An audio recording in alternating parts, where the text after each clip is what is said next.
uploaded to Batchmaster. And to do that, we are using triggers. So this is how we do the interface part. So do you have any questions on this? Just to elaborate on that, only the master data syncing is done through the trigger, so that we make sure that is happening real time. But the transactional data we have all our business logic encapsulated in our the business objects, which is the dynamic link libraries. Those are not exposed in the database itself.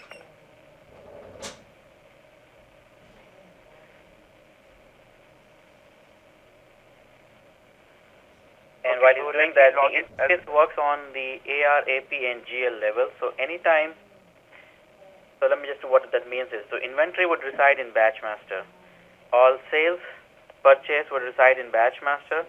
Only the GL entries, so for example, if you are doing any inventory transactions, the GL entries would flow into the ACPAC. And if you are doing, say, purchase transactions, the purchase order, the receiving would be done in Batchmaster. The general ledger that gets generated during the receiving, which is the inventory control and the AR accounts, those would be posted to the ACPAC database. And when we get a vendor invoice, we create a vendor invoice, which is a voucher in Batchmaster, that gets automatically created in ACPAC, and then one can make a payment against it. So you won't see any two entry at any point of time. It would be, if you're doing anything in Batchmaster, it would automatically be in ACPAC in the appropriate place. And the same goes for the sales side. If the sales order would be created in Batchmaster, you would make a shipment from Batchmaster. A shipment would call for, again, generate a GL, which would get generated in the ACPAC as well, to give effect to the inventory control accounts and the COGS account, if you will. And then when you create the invoices, they would get automatically pushed to the ACPAC, and then you can receive a payment against it. And you can do a regular collection cycle from ACPAC.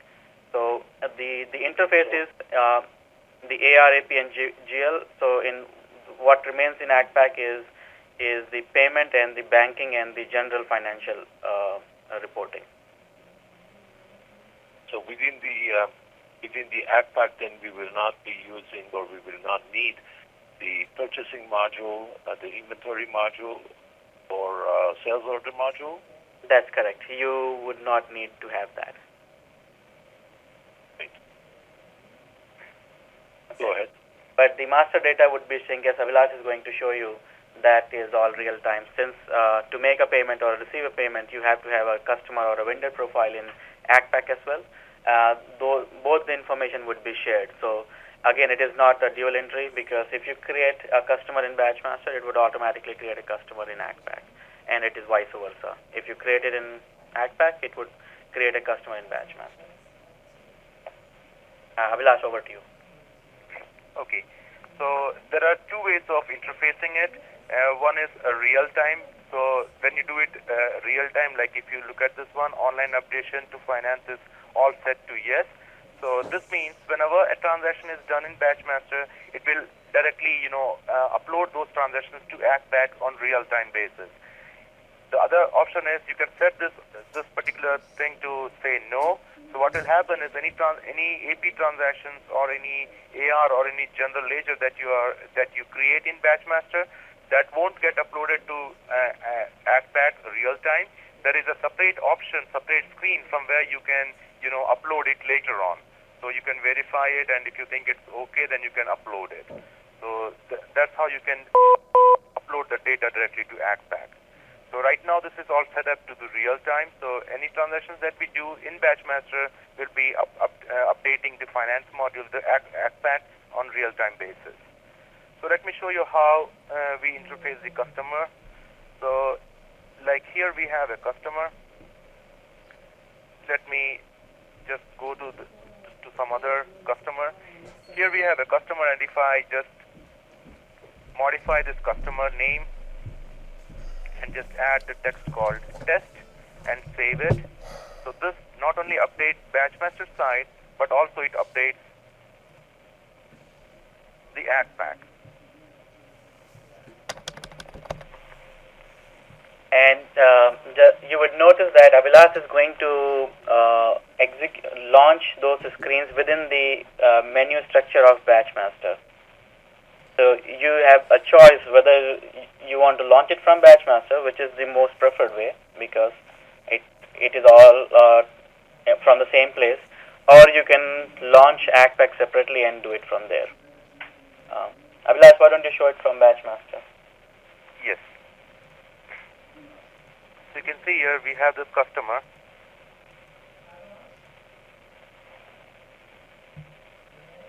This was the customer I just modified and just add the text called test in it. So similarly, if I just delete this entire thing, Renee? save it. Yes. Renee, this is Rob Carter. I have every confidence that you integrate very well with ACPAC. What we're most concerned about is the actual processing, the actual manufacturing and bill of materials and such. That's, I'm sure that by the look of it, the ACPAC integration, so I'm not as concerned with that. Okay. Okay, so I'm just sort of trying to focus on because what we want to see is whether, okay, just so you know, we now currently use Mises Manufacturing, and we're using Mises, which is a good product, and we use it also, though, for the food industry. But we want to see whether whether Batchmaster is more appropriate for the food industry for our clients, because we want to do what's best for our client base.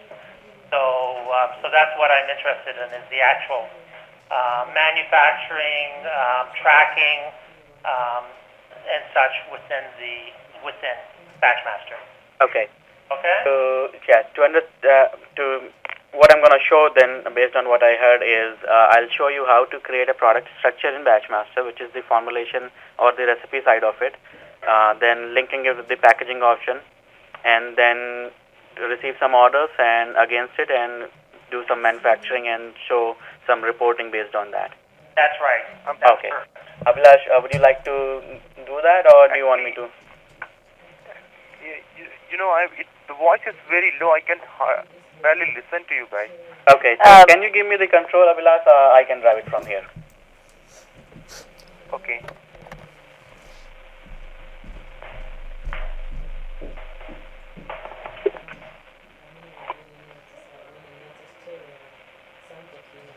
Hello?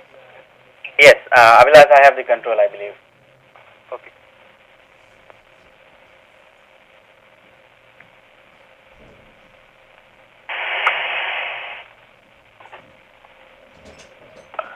Okay, so I'm going to the manufacturing side of it. I'm sorry, Abhilash, you may just give me the control. I think you take the control in between. Okay, thank you. So I'm in the manufacturing side of it. Just to give you an overview of the application, if you are seeing it for the first time, this is on the left pane is all our menu options that we have. And if we expand on this particular module, it shows us all the option menus and the functionality that is available on that particular module. On the manufacturing side, we have a module for formulation. Then we have a module for bill of material, which is to link it to the packaging options.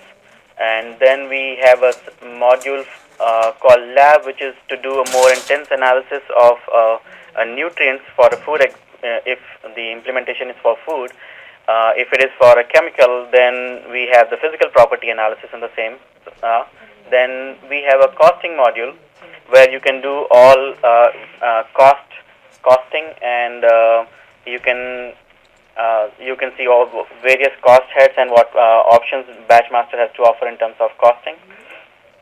And then we also have MRP and MPS, so master production schedule for the production side, and in the materials requirement planning, the MRP module. If it is chemical implementation, then we have a full MSGS module available to show that. And also we have the rough cut production planning capabilities using our processor, or if it is a little bit more mixed kind of a manufacturing, which requires a process and a little bit of discrete, then we have a routing as well. And of course we have a quality control to monitor our in-process quality control steps, both on manufacturing side or the receiving side or the shipment side. So that's all the Batchmaster offers on the manufacturing. So I'll start with how one would create a recipe in Batchmaster. Instead of creating it here, I'll use the lab screen to just show you the various options also as well.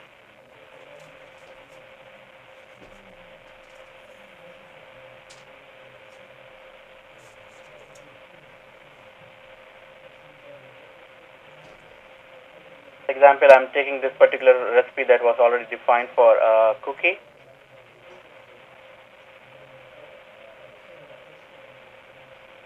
Hiding some of the things to make it more easier to understand at this point.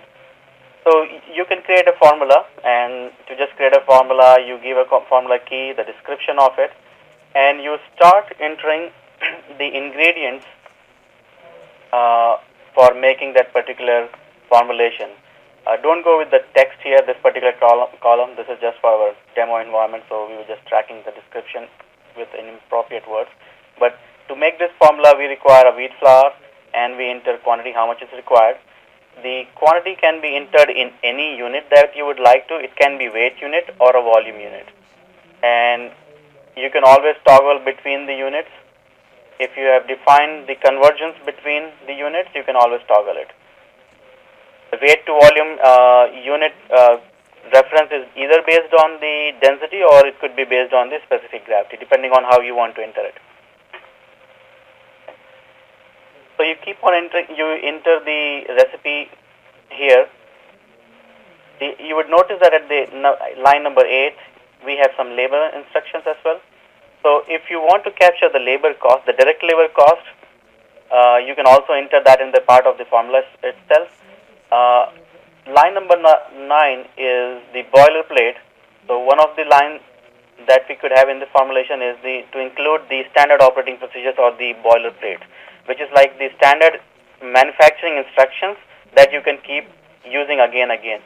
So for this one, we have created a boilerplate, which is a separate screen here. So you can create and standardize your operating instructions, and then you can use again and again. It could be a text, or you can also attach some documentation with this particular key. Just to give you an overview here.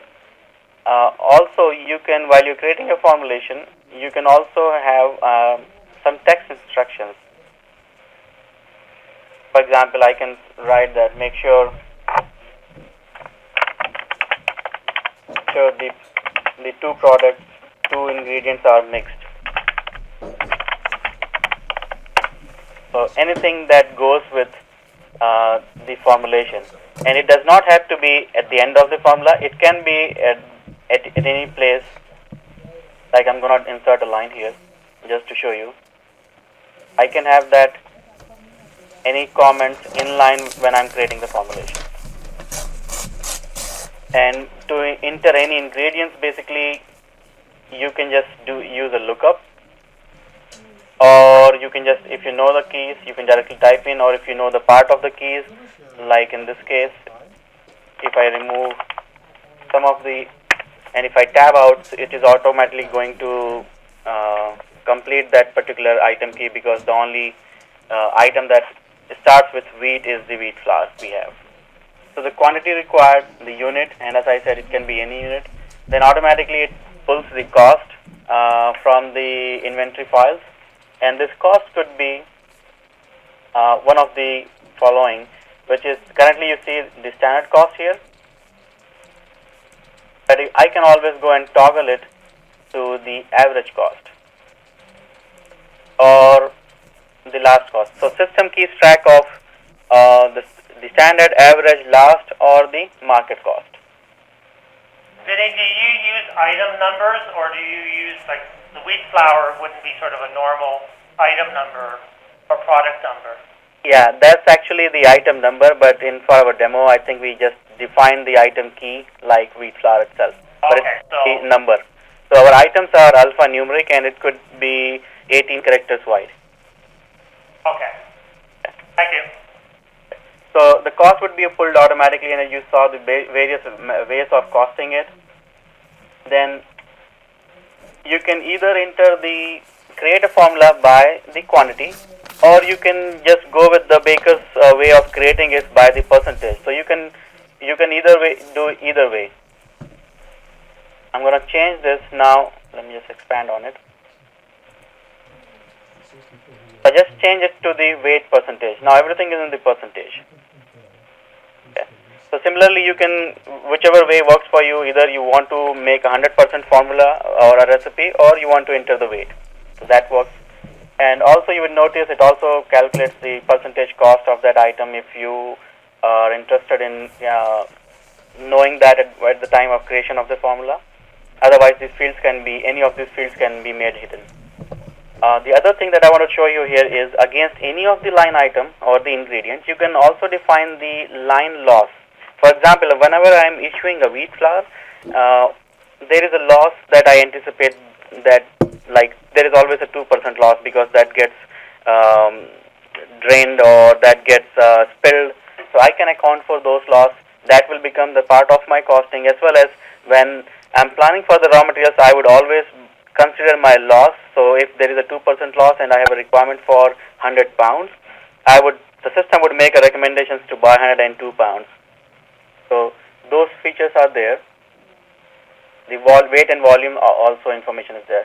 The other thing from the process point of view, and depending on which industry you want to implement this, we also have the byproducts or the co-products. So for example, if you're making, say, you're making an orange juice, and the remaining is something that you sell to the feeds industry, so that can be treated as a co-product. So when you are making a juice, you get the byproduct or the co-product that has some value, and depending on your configuration, that can offset the cost of making orange juice. Okay. Any questions on just creating the formulations, or this is a one-level formulation. I'm going to talk about if you have a process that requires for multi-steps. For example, a cookie. The first process is making a dough. So that would be a one step. Then the dough goes to the baking process, and you maybe do some icing on it, or you may put some toppings on it. So that's the second process. Then the baked cookie goes into the actual finished case, 12 in a case. That would be a third step. So Batchmaster supports the multi-level recipe handling or multi-level routing handling. I'm going to see if I have any data that I can show you graphically here that has a multi-level processing.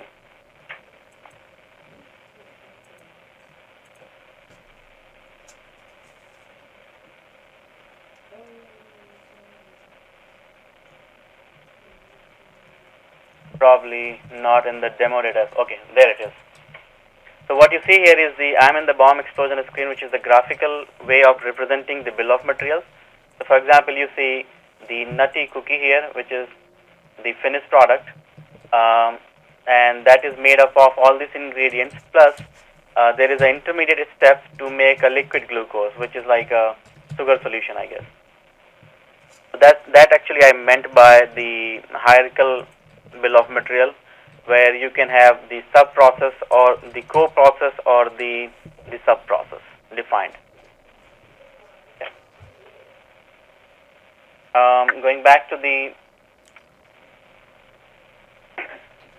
my formulation here, I'm gonna just bring up this particular feature. Okay, perfect. And this may not be the appropriate demo database for the food to show all the nutrition analysis here, but I'm going to try to explain it. Abhilash, do we have a database where we have all the nutritional information implemented? Yes. If you log off from this one, log into food demo, you have all those nutritional information.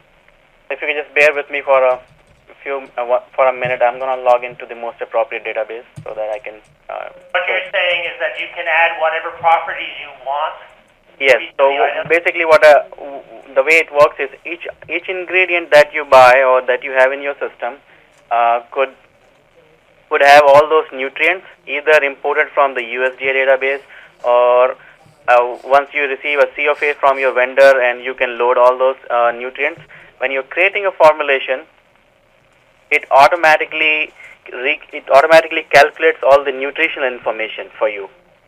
So if you're mixing, say, water and sugar or a flour, then it can calculate how much sugar it contains, how much calories it contains, how many carbohydrates, and so on. And the nice thing about is you can do sizing either way. Either you you have a recipe to work with, or you have specifications to work with. For example, what I meant by specification is if you have been given a target that I want to make, for example, a cookie, but I don't want to have the number of calories more than 110 in one serving. So I can dictate that. So I can put my target value that I want to have only 110 calories in this cookie, and system can resize it, and it will give you the weight of a cookie that can get you 110 calories. Similarly, if you want to dictate that I don't want to have more, say 10 grams of carbohydrates in one serving, so I can do that as well. So Abhilash has just reloaded that for me. In this case, let me just go to maybe a more. Actually, I think more of the companies use it for volume, because you pay the same price, but the cans get smaller and smaller. Right. So can you do it for volume? Yes, you can do it for volume. So you can size it by either weight. Let me just show you what size. Either weight or volume. So say for example, currently my total weight is 1. I can increase it to say 10 by weight, and my requirement changes. Similarly, I can do it by volume. I want to make it to a 20 gallons, and it sizes accordingly. So to get to there is a rounding factor here because it could not get the 20 gallons based on the conversion. So if you can round it off, it would be 20 gallons, and now it calculated back what would be the weight. Okay.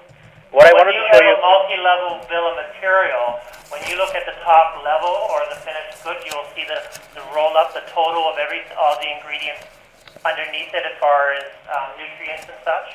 Yes, you would. Okay. And what I wanted to show you is, for example, say I want to, let me just find out the right example. Say,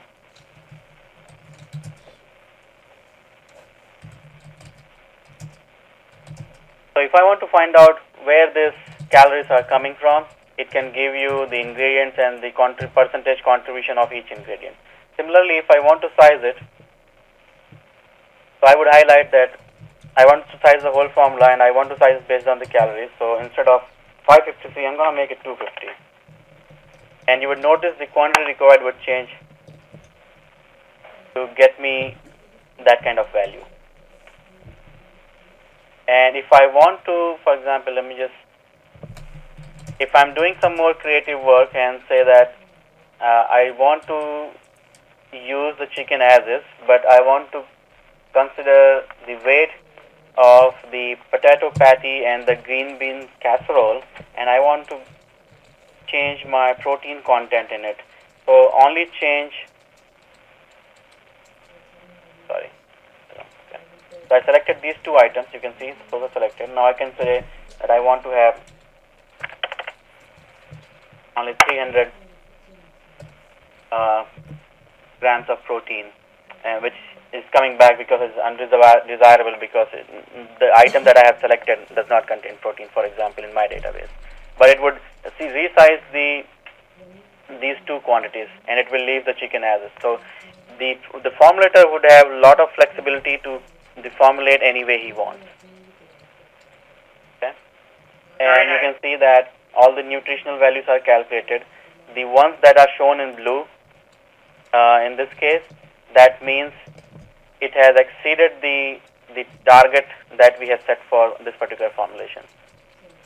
That's what it is showing me. So it's kind of a visual indication itself that you have exceeded your maximum value. Okay. Also, system can track the allergens. It can track whether the product is the formulation that you're doing is fully kosher.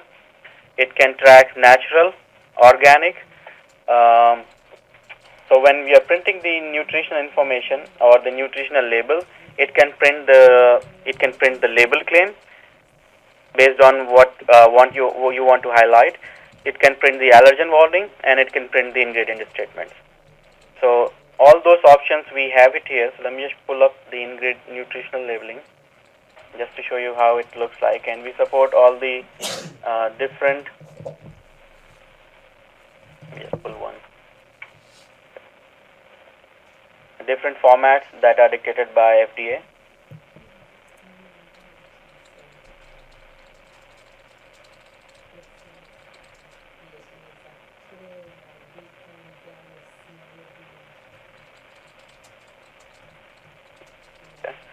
So that's the nutritional fact panel. Depending on the implementation configuration, if you want an allergen warning, and if it does contain allergen, any of the allergen on any level of the formulation, it will roll up automatically the contents of allergen and it will print the allergen warning. Okay. So if you were to see the other formats. Do you have any of the Canadian formats in there? Yes. Okay. What you have to do, the way Batchmaster works is you create the profiles you want to measure it against. For example, in this case, it is the US label claim that we have defined. You can define the Canadian label claim for a mature adult or for say a child, and then you can compare when you're printing this label information. You can compare to you can compare it against to the Canadian mature adult or Canadian child between 8 to 12 years. So it is a framework. So you have to load what is dictated by Canadian RDI, and then it can automatically print it. Okay. Is Batchmaster also in French and Spanish, or is it just English? It is a multilingual, so depending on what language does the user speak, it can automatically translate the whole screen. Okay. And it is driven by the database. Not a problem then. Yeah. I'm not sure whether we have a French version already, the French version of the dictionaries we converted yet, but if you were to do it on your own, yeah, we have a framework for it. Okay. But we do have the other languages already available to be ready to be used. So that's on the formulation. Unless you have any specific questions there, I can. There are so many other things that we can talk about here. Like once you have defined the formulation, you can also define the quality criteria. So when this product would be made or in production, what quality what quality checks we have to do. For example, I can say, and these are all user definable qualities that you're going to see. So for example, I have defined these few, but say when I'm making this, I want to do salmonella microbial testing, and I want to do my sodium test to make sure that I'm within my limit. So sodium I have defined it as salt here, and I also want to define the moisture. So this is a framework that any number of tests you can define in the database, and then you can associate against a particular formula. So for example, this formula requires only 3 tests to be done, but maybe some other formula require many other tests to be done. Also, you can make it to work like if the same product is sold, so say Walmart, when I submit a CFA, only 3 tests needs to be submitted. When I'm selling the same formula to say Costco here in the United States, they require 5 other tests to be tested, and that should be included in the CFA. So all those options are available. Okay. In case here, you can say this is a salmonella, but this is like a numeric value. So I can say the more expected way is like, this is more of a pass fail, I'm sorry, salmonella, whether it contains or not. But the sodium content is more of a numeric value, where I can say this is the target value that I'm expecting, say 10, but I can accept between the range of 9 and 12. So that's the threshold I'm defining. When this gets made in the production, when QC is testing, they have a guideline to work with. Same with the moisture content. Okay. So you can define all those quality control steps, and when the actual results are recorded during the production, that goes into the CFA, and the CFA can be automatically printed once the batch is closed and released by QA. Okay. I'm not going to do that here. So let me just show you the packaging options.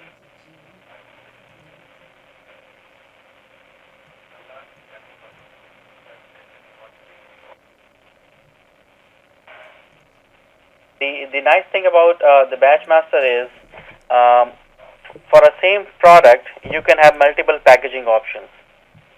And for each packaging options, and you will have a different packaging material to use, and it could call for a different kind of a routing or different kind of a direct labor and the indirect labor expenses or the overhead expenses. I'm going to see if I have any. Let me just pull this one. That's the assembly. All right. So in this case, basically, all right. So if you notice, this is my top product, which I'm making a wedding manufacturing shoe, here, and it is 128 ounces per packaging. And then here I'm pointing that it uses this particular recipe. And then I'm telling 8 pound is 128 ounces basically. So I can fill it by weight or I can fill it by volume depending on my units. It's giving me a warning because there is a production control. Okay. So you can either fill it by weight or by warning. And then here what you specify is what packaging to use. So I'm using a box of 24 pack and I'm using one. If I'm using a label or a film or anything, I can account it for. So this is very much like another level of the bill of materials. Yes, you can also add another level of bill of materials. You got it right. Okay. So maybe we could move forward to the actual manufacturing process. Okay. Do you want me to start from where the planning? What I'm very interested in is, for instance, meat processors, like the kill date, okay, or lot tracking, because they have to track a lot for goods through the right. Okay. So I'll do that. So let me just go here and I'll show you. So in Batchmaster, as I have mentioned that it comes with the master production scheduling.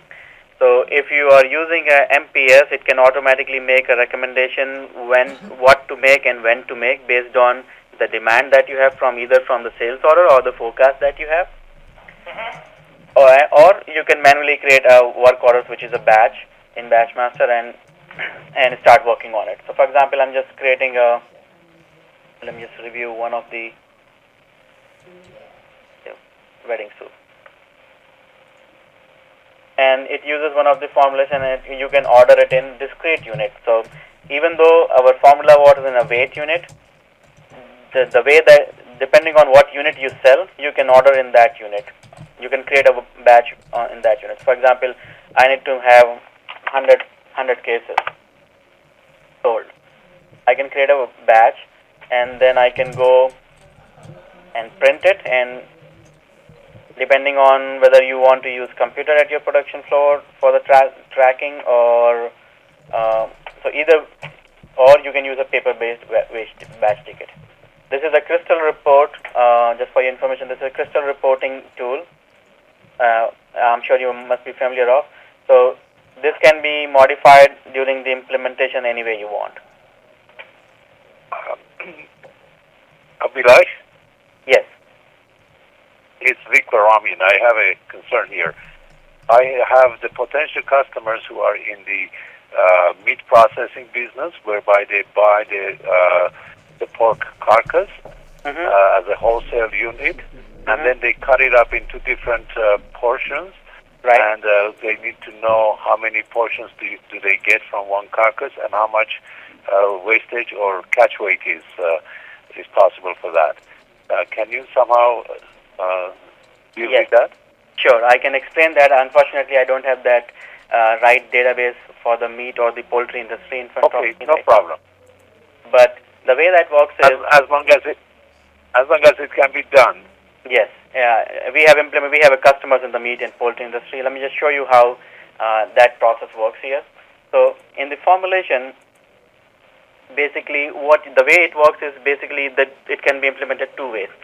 Either you create a bill of material where, say, I'm taking an example of chicken because I'm more comfortable with that. So if you are processing a chicken and you buy a whole chicken and you get 2 legs and the breast and the other portions. So what you define is a bill of material which contains all those pieces, and then you create a disassembly batch basically. Okay, so when you're making a disassembly batch, it automatically gives you the product that you are interested in. Say, for example, you are making an order for the chicken legs, but when you process a chicken, not only you get the chicken legs, but you also get the chicken breast and the other pieces. So that can be treated as the byproduct or the co-product. Now, as you post the manufacturing order, then at that time, can you adjust it? For instance, you get a 3-legged chicken, so you need 3 instead of 2. Can you do that while you're doing the processing? You mean in a particular instance that you want to deviate from your standard bill of material or the routing steps? Yeah, because I think that's also the type of thing that Vic is talking about. Okay. Is they buy a carcass, even though it's so many kilograms, usually you get maybe 100 packages, but this time, because of the moisture or whatever, you get 110. Yes. Yes, you can certainly do that. Let me just show you one example here. There are multiple ways of doing it. One is when you're receiving the product itself, you can enter the inventory in terms of, say, catch weight. Okay. So that would be on the receiving side. We have a full implementation for the catch weight. So you can have the actual weight and the catch weight, and then your inventory would be updated by the catch weight. I'm in the production batch ticket screen where, based on, say, for example, in this case, I'll start with the finished product. So I have an order for 200, say, cases of this particular product called, I'm making some, I think, chips. I'm just taking an example. Assume this is a chicken. Say, if I may have to process 200 chickens, and based on my standard bill of material, I'm supposed to get these many different pieces of the meat. So I can always deviate. This is my standard quantity. I can say that in this particular case, instead of I was supposed to get 25, but I only got 20 because of the kind of the chicken or the carcass that I'm processing. So you have a standard, and then you can always record the actuals that you got. Okay. So it gives you complete flexibility, as well as the catch weight that we were talking about. Ready? And let me just show you, when you're receiving any ingredients in the system, I'm just pulling up the inventory information. It tells you how much on hand you have of that particular product and what lots you have and where are they kept in your, either in the freezer area or in your bin area. It will keep track of the day that you have received it, the tentative expiration date that it has, or the shelf life, depending on how you track it. It could also, we can include one more column for a kill date.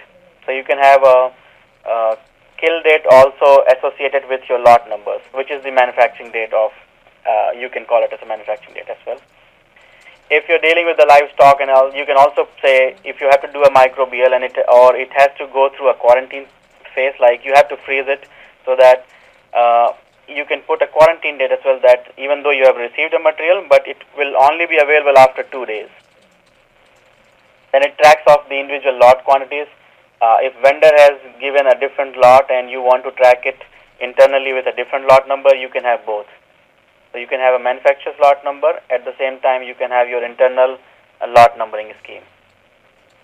Okay, so you can apply the lot number or the kill date on the purchase or against the receipt as it comes in from the... Yes, against the receipt as it comes in. Okay. And at the same time, you can also apply the catch weight. Okay. And you would notice that all the lines that you see is showing me that everything is expired, because the expiration date I have in this particular case is all past due. So it would give you complete information of how much I have, how much is in the quarantine, how much is expired, or how much is available. If you have committed the same lot or the product to a particular work order, it will show you the commitments as well. For example, can it? Yes, go ahead. Abhilash? Yes. Can it deal with the disposal of the expired units and adjust the inventory accordingly? Yes. So what you do is, from as a procedural thing, say if you are a quality, depending on who does that, quality assurance people or the quality control or the inventory management people, there is a report that you can read ahead of time, like show me everything that is going to expire in next 30 days, or show me everything that is already expired. Basically, they would use that report and then go to the inventory adjustment screen, which I'm going to show you. I'm just launching that particular portion. I'll see if that report is installed in this particular demo database or not.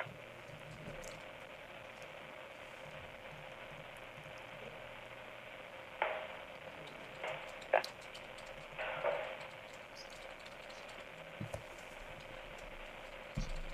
So here you can say that show me everything, or show me the range of the item.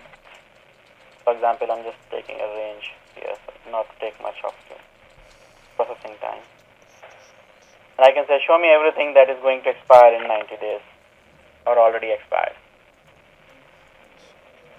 And when it comes up with the information that the ones that you are seeing in red, it says that it's already expired, and it's expired 1 day ago, and it's expired 90 days ago in this case. And in this particular case, it is saying that this particular product is going to expire in 43 days. So what that means is, for the inventory management people, is to be reviewing their inventory and be using based on the FIFO method, which system automatically makes a recommendation. But this is a good visibility tool. They can always do that. And anything that is, say for example, this is expired and they want to adjust it, what they have to do is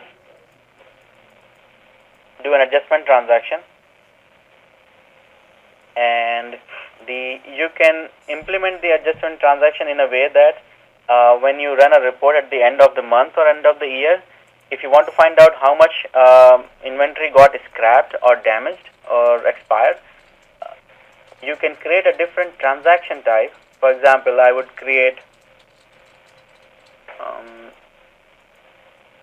have not created one, so I'm going to just show you how that works.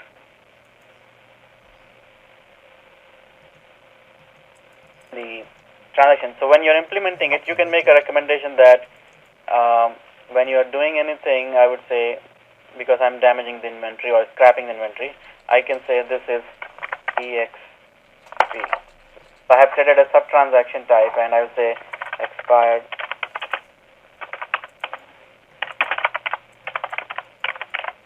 and any adjustment that I make can also be pointed to a particular general ledger, so that you can just pull out a particular GL and it will show you that how much so far you have made an inventory adjustment based on the expired inventory. So that's how it works. So if I go in this adjustment screen, I can select the one I just have created, the expired inventory adjustment. I can select the item that I want to adjust.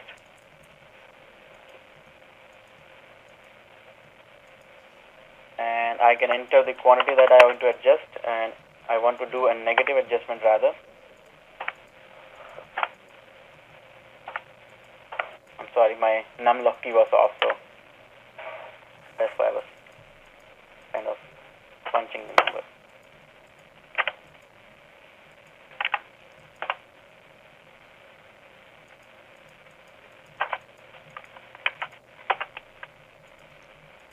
It's okay, you can do a plus.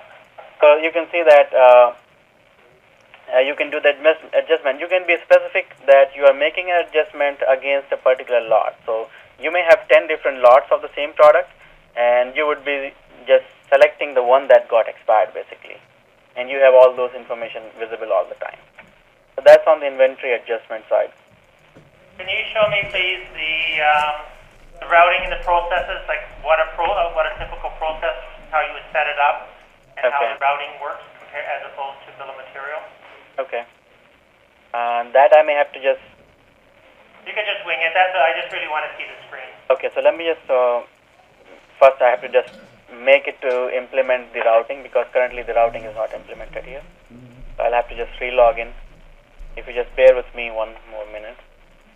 I'll quickly enable that screen and then show you.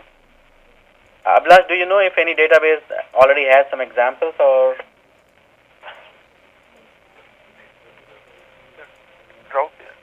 We'll have to enable one. We don't have. Okay, I'll just do that and show him the screen and then talk about it.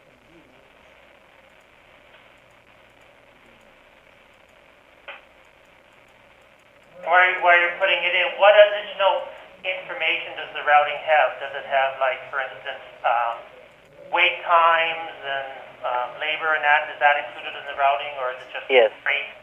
Yes, all the possible time that you can possibly think of, like the lead time, the queue time, the run rate. Say, for example, you can also define like this particular machine, the cutting or the chopping machine, it chops the meat, say 100 pounds per hour. So you can define a rate, and when depending on how big of an order you got, it will automatically calculate how much time it is going to take to execute, say, 1,000 pound of meat. Excellent. Does it do capacity planning? So, for instance, yes, it does a rough cut capacity planning based on the standard routings that you have defined. That's correct. And the MPS accounts for the non-working days. Right. And so when it makes a recommendation, it will consider your rough cut planning capacity, and it will also consider the days or the hours that you are not working. Can it also differentiate between machines? Yes, so you may have two cutting machines, but you know one machine is only good for cold meats and that, lighter material because it's older, and the other machine can handle anything. Is there any way of distinguishing between those? Yes, you do. There are two ways of doing that. One is that if you know that this particular product cannot be run on this particular equipment, you do not define that. Okay. So you basically define a combination. If you want to have that logic, is say this particular type of meat can only be cut on this machine. So that is one way. The second way is if there are two machines to handle the same product, then you define the ranking of the machines. That when excellent. Okay. Yeah, I'm gonna show that when it loads. And you can have any number of routing lines you want. There is no limitation to it. Does your system integrate right now with any type of scanners, like symbol scanners or anything? Yes, we do have our own Batchmaster mobile piece, which is any point where you see there is an inventory touch point, like receiving, shipping, picking, production recording. You would have an interface in Batchmaster mobile which runs on the screen. Oh, I think there is a connectivity loss. We were actually running on the server. Now, is it specific? Can it use any scanner, or what scanners do you? We support anything that can run, or anything that can have a Pocket PC, Windows Pocket PC, or Windows Mobile 5 or 6, anything. Okay. So the way basically we implement our mobile solution is either through the Citrix or through terminal services. we usually do not install any software on the equipment itself. You don't use Telnet? Yes, either we use no, we use the terminal services. Okay, so that's okay. So all we do is we point out to a server, and the software is executed on the server. All you see is the screen, and it provides you the mechanism of scanning it or punching in the numbers directly from those handled screens. To give you some idea, I think on the top of my head, I can give you some model numbers. We use both Symbol and Dolphins or the Intermax. So the one that I remember is the Symbol MC9090. That's the most common that I have seen in our implementations. Okay, I just sort of wanted to make sure that it can. I know that we'd have to if a client already had scanners, we would always verify back anyway. Yeah. So this is the routing screen, and prior to that, you can have a work centers so you can define all the work centers that you have. Then you can define the machines that make a work center. For example, if you have two machines in a line to make a work center, you can do that. So there is a combination for that. You can also do some kind of a shift scheduling, that what shift that you have and how many people work in a shift and who is going to be available for next week on this particular shift. So that kind of thing is there. You have an employee, and that's how you do a shift scheduling. More interestingly, I wanted to show you on the routing. Say, for example, this is my product that I am making, and I can define the preferred ranking if I have multiple routing, multiple equipments available. Then you say that it goes into the mixing, and the mixing, which is the mixing process. The machine used is a mixer. You can have a wait time, you can have a move time, you can have the queue time, any other time that you want to account for, whatever time it takes to set up that particular machine. Then you define a run rate. The run rate is basically to make 200 pieces of whatever I'm making here. It takes 30 minutes. Okay. Okay. And the difference between the lot size and the routing quantity is sometimes, depending on the machine you have, it could be limited by that. Say, for example, a mixer. Mixer can only hold, say, 200 pounds of material. So that's your lot size, basically. And every time you make a 200 pounds, you again would have to reload the machine. That would means it would account for the setup time or the queue timing. Yeah, so you may have to do cleaning and there's different things. Yeah, so it can account for all those, and it can automatically break up in how many runs you would have to do that, depending on the order size. Okay, now when you're entering the information, so this is setting up the routing. How do you to capture the information, we have a labor transaction. Basically, when you are, I'm not sure I would have data, but I can just show up the screen.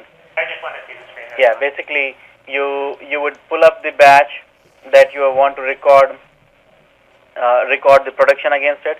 So there would be a batch number. It has a status and the quantity that you were supposed to make. So that's an information here. And you're making an item. Then you would have here in this particular case, the routing line. So by default, it would go to the first routing, and it would show you the work center. Then here, when you insert a new record that I'm recording a new production, it will capture the start time, end time, and in this particular case, I hope that I could have shown you some, but I can just talk. That's okay. I'm familiar with routing and that, so that's why I see the screen and I understand it. Okay. So accepted quantity, rejected quantity, and what is the status. And then here, basically in the transaction detail, it's not showing up because of the data. Okay. You can select the person, you can record the yield against the whole shift, or you can record the yield against the individual user, depending on how you want to configure it. And also, if you would like, you can also specify the downtime if you would like. Can you scan in there enter the start time and finish time? Like the actual, you scan their batches, you mean? Say, for instance, went into an oven and went into the oven at this time and came out at this time. Yes, in the next screen, basically here in this case, which is not shown because of the I wasn't data. sure, but I thought you could, but okay, no, that's good. So,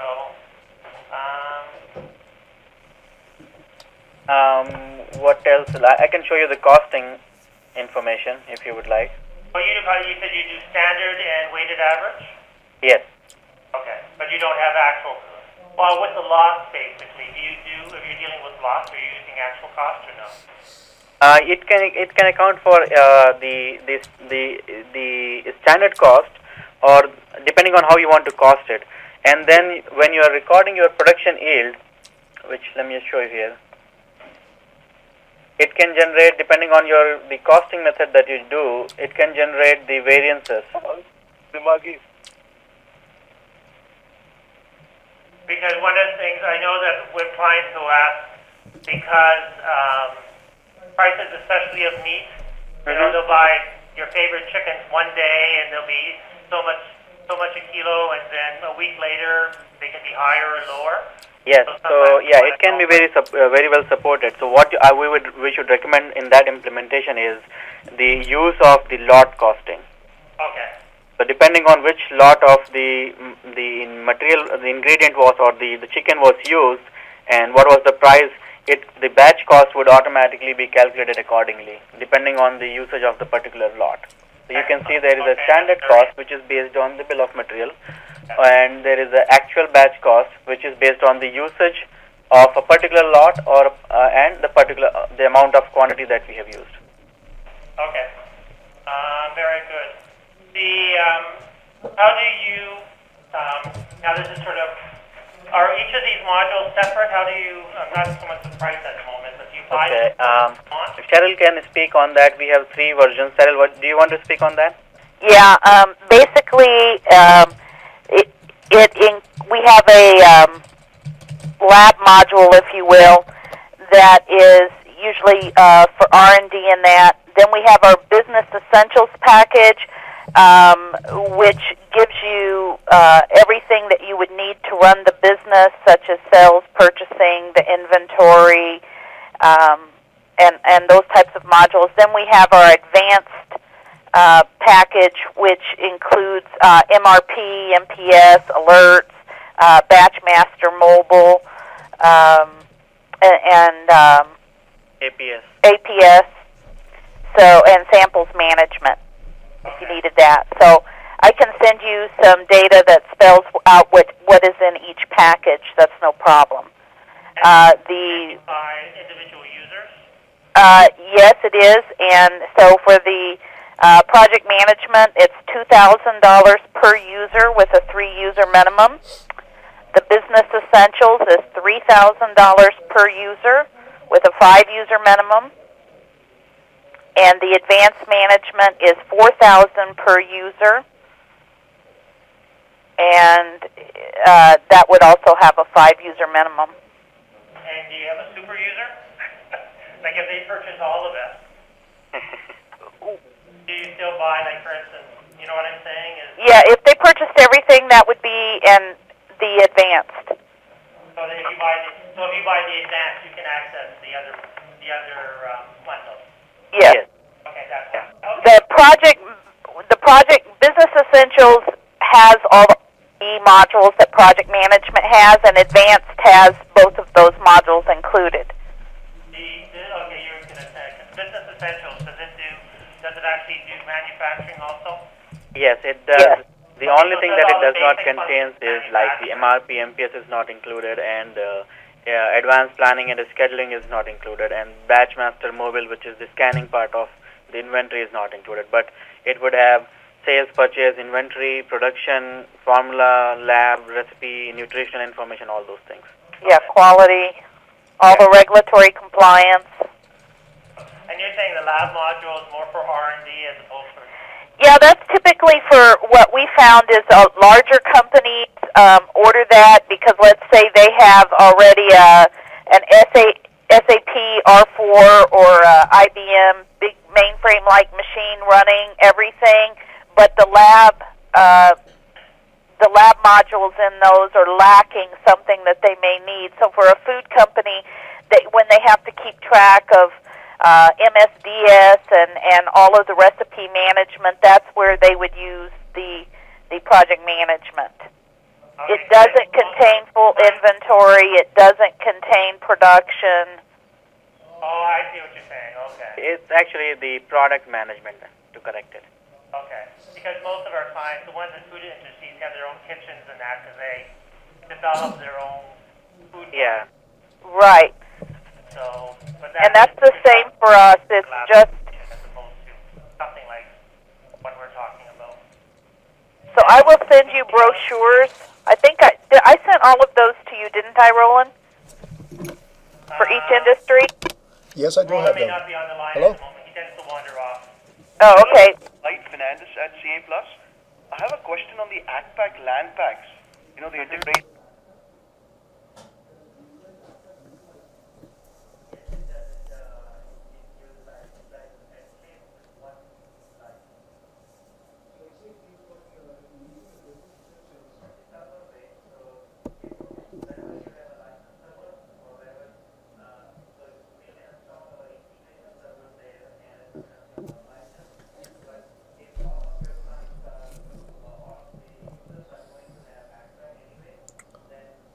Matter. It will consume their license for the interfacing purpose. But in the absence of that usage, the minimum number of user that we would use is at least one. So just one user. Okay. One has to be available. Yeah, but it does not have to be a dedicated user, but it can be the user who is using the system. His credentials can be used as well. Okay. And Vinay, a lot of clients have asked us about HACCP certification. You know, the Hazard Critical Control Analysis. Yes, Yeah. we do have that. Let me see if Are you certified on that? What do you mean? I mean, as That's the certification to the client, not to the software. We provide a solution that can implement HACCP. that's right. But the certification is for the clients. Software companies do not get certified on HACCP. I realize that he's just wanting to know whether you get the reports. Yes, we do have those. Yeah. Okay, good. Thanks. Now, I have a few sales and marketing related questions. Yes. All right. What is the difference between the Batchmaster and the Sage's PFW? Well, the difference is the Sage PFW is the old Batchmaster product that is on a Btrieve. It uses Btrieve as the database, and so we have moved that. Since we had such a large customer base, we sold that product to Sage, and we wrote everything using Windows-based applications. And so this now runs on a SQL server. It's all Windows-based. Does this integrate with other ERP systems? Does Batchmaster? Yes. Such as what? Give me an example of what you're looking for. Well, not necessarily. I just want to know Dynamics, for instance. Does this integrate with Dynamics? Yes, we integrate to several of the Dynamics packages, a couple of the Sage packages, SAP Business One, and QuickBooks. Okay. But typically when we do that, it is for AR, AP, GL. Everything else is contained within Batchmaster, most of the other modules. Yeah, because the reason is like, for instance, when we sell some of our products, which we are strictly ACPAC, however, if we sold Batchmaster to a Microsoft shop, we're not proud. You know, we'll deal with Right. We integrate to Dynamics GP, Solomon, and Navision. Okay.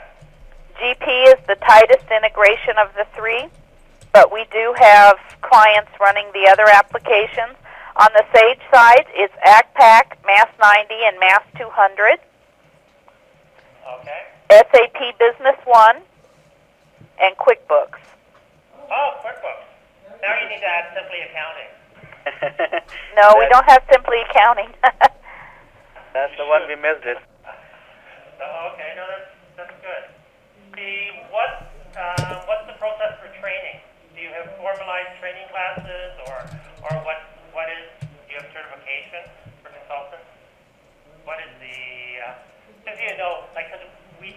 manufacturing that I'm looking at this and I probably can find my way around with it, but I'm just wondering what else do you... Well, we have 4 levels of reseller agreements. So, of course, there's the referral, and then there's our gold, which is where you do the implementations yourself, and there would be training courses that you would have to take. And excuse me, there would be classes that you have to take in order to be certified to implement Batchmaster. And then typically when you're first getting started out, if that's what you're interested in, we would kind of do a train the trainer, if you will. So your first few implementations, you would have a Batchmaster consultant there assisting you and teaching you how to do the implementation. Now, would that be a Batchmaster or would it be another reseller?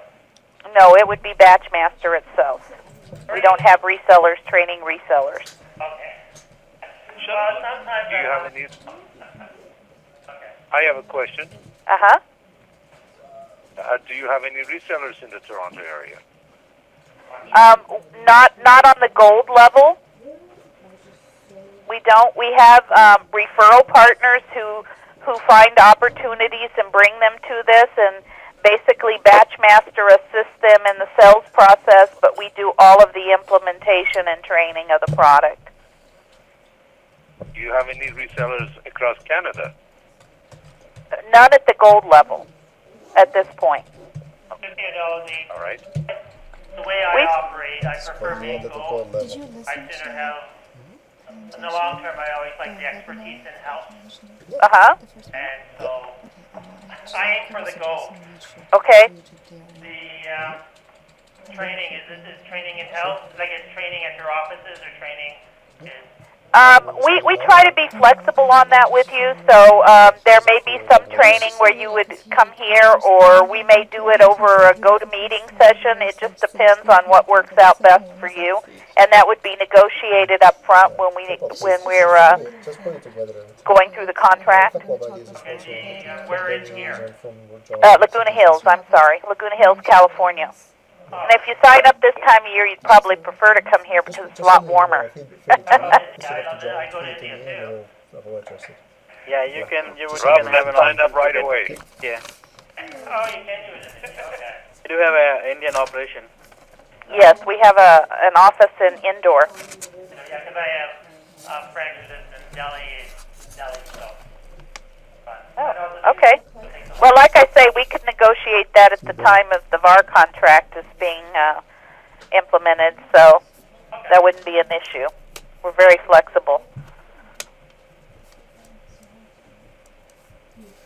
Okay, so it's something I need to, we can talk now, or I can just talk to you later about costs and things like that. Yeah, I will send you your email address. I only have Roland's at this point. Mine's rob.carter, C-A-R-T-E-R, @caplus.com. Okay. And so, do you want the VAR contract as well? Yes. So we would look at moving it, like initially look at, because what it is, we have, as I said, we have a number of clients which we have potential, current clients and prospects. Okay. Our potential. Right now our client Sharon, may I take... Mice's Manufacturing, which I have nothing against Mice's, but it's really not geared to the food industry, as you well know.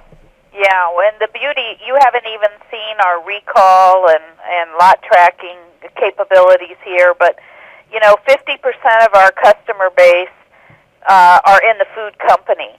And so we do stay up both in the U.S. and Canada on all of the compliance regulations so that those are built into the product. So like the bioterrorism compliance rules are built into our product if you have clients that are selling into the United States. Yeah, we have a number of clients that are both in Canada and U.S. Okay.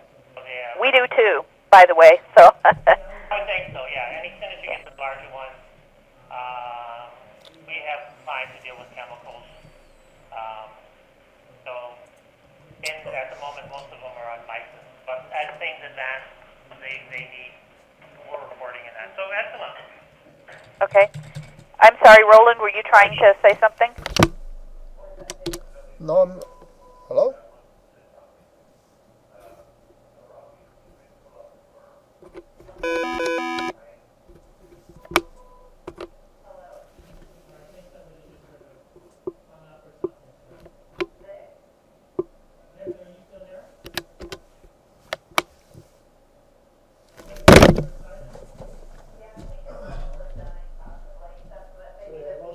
I lost the line actually, so I'm sorry for that.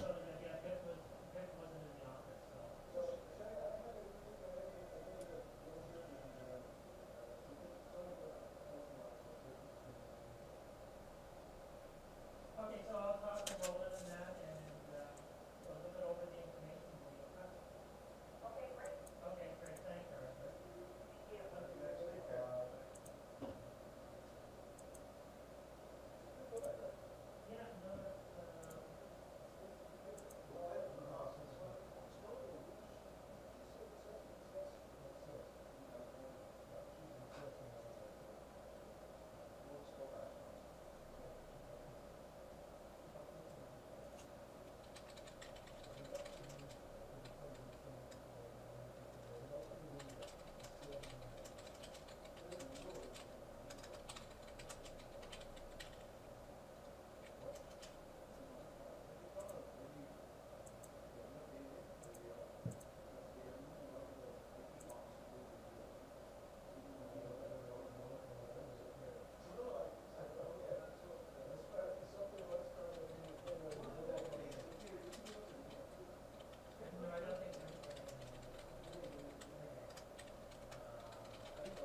That's what we got right, actually. Alright, thanks, Rob. Thanks, Roland. I think it's good, but you have the pricing and everything, Roland, right? Yeah. Okay. That's the most important.